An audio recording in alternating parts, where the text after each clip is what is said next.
আজি আমি সুবন খাতাত আমাৰ অল্টাৰনেটিভ পাৰ্টি অফ বড়োলেণ্ডৰ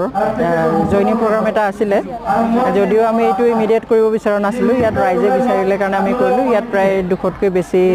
ৰাইজে বিভিন্ন দল সংগঠনৰ পৰা আৰু কোনো সংগঠনত মানে কোনো দলত নথকা মানুহ ইয়াত যোগদান কৰিছে সোশ্যাল এক্টিভিষ্ট তেওঁলোকে গতিকে আমি খুব আনন্দিত হৈছোঁ ইয়াত বাগানপাৰা ব্লকৰ বিভিন্ন ঠাইৰ পৰা আহি পেলাই লোকসকলে মহিলা আৰু পুৰুষসকলে যোগদান কৰিছে বিশেষকৈ ইউথসকল আপোনালোকৰ উদ্দেশ্য আৰু পলিচি আমি অলৰেডি কৈ আহি আছোঁ যে আমি এটা দায়িত্ব ল'বলৈ ওলাইছোঁ আমাৰ যেটো মানে যিহৰ কাৰণে আমাৰ লোকসকলে যুঁজিছিলে ইমান বছৰে বছৰে আজি 60-70 বছৰে সংগ্ৰাম কৰিলে আমাৰ ৰাজনৈতিক অধিকাৰ আমাৰ অৰ্থনৈতিক অধিকাৰ আমাৰ ঐতিহাসিক অধিকাৰ এই সকলোবিলাক লৈ পেলাই যি আন্দোলন চলিছিলে সেই আন্দোলনৰ তিনিটাকৈ চুক্তি হৈ গ'ল এই তিনিটাকৈ চুক্তি হোৱাৰ পিছতো এতিয়া আমি ৰাজনৈতিক অধিকাৰ পোৱাৰ পিছতো যেন এইবিলাক আমাৰ হাতৰ পৰা গৈ আছে তেনেকুৱা আমি অনুভৱ কৰিছোঁ আৰু সঁচা অৰ্থত সকলোৰে অধিকাৰ আমি সমভাৱে দিবৰ কাৰণে লগতে স্থায়ী শান্তি আনিবলৈ আৰু আমাৰ 6 শিডিউলৰ যিখিনি পাৱাৰ চেঞ্জ ফাংচনছ আৰু যি কেৰেক্টাৰিষ্টিক অথবা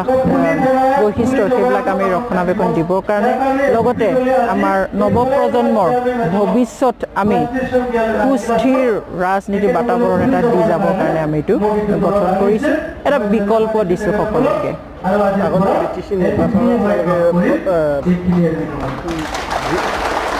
নিৰ্বাচন খেলিব নেকি ডেফিনেটলি তো পাৰ্টি গঠন কৰিছোঁ যেতিয়া ইলেকশ্যনটো খেলা হ'ব কিন্তু কিমান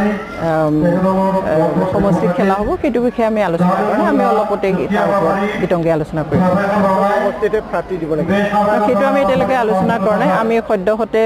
এই গোটেই জুন মাহটো আমি ডিষ্ট্ৰিক্ট ব্লক প্ৰাইমাৰী আৰু বুথ কমিটি গঠন কৰাত আমি জোৰ দিছোঁ আৰু এতিয়া প্ৰায় শেষ হৈ আহিছে তাৰপিছত আমি জুলাই মাহৰ পৰা নিৰ্বাচন কেন্দ্ৰিক আলোচনা আৰম্ভ কৰিম আজি কিমানজন যোগদান হ'ল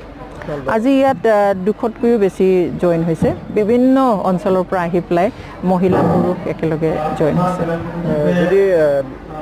প্ৰাৰ্থী দিয়ে জয় হোৱাটো নিশ্চিত নেকি ইয়াৰ ৰাইজেতো সেইটোকে কৈছে এতিয়া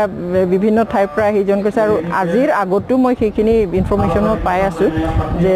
ইয়াত যদি প্ৰাৰ্থী দিয়া যায় APBৰ পৰা তেনেহ'লে নিশ্চয়কৈ ইয়াৰ পৰাই আমি জয়ী হৈ যাম যদি প্ৰাৰ্থী দিয়ে আপোনালোকৰ সেইটো আমিতো এতিয়া ইণ্ডিপেণ্ডেণ্ট হিচাপে খেলিম আমি ৰেজিষ্টাৰ্ড এতিয়াও হোৱা নাই গতিকে সেই ছবিটো যি হ'ব সেইটো সেই ইলেকশ্যনৰ সময়তহে আমি ক'ব পাৰিম ৰাইজক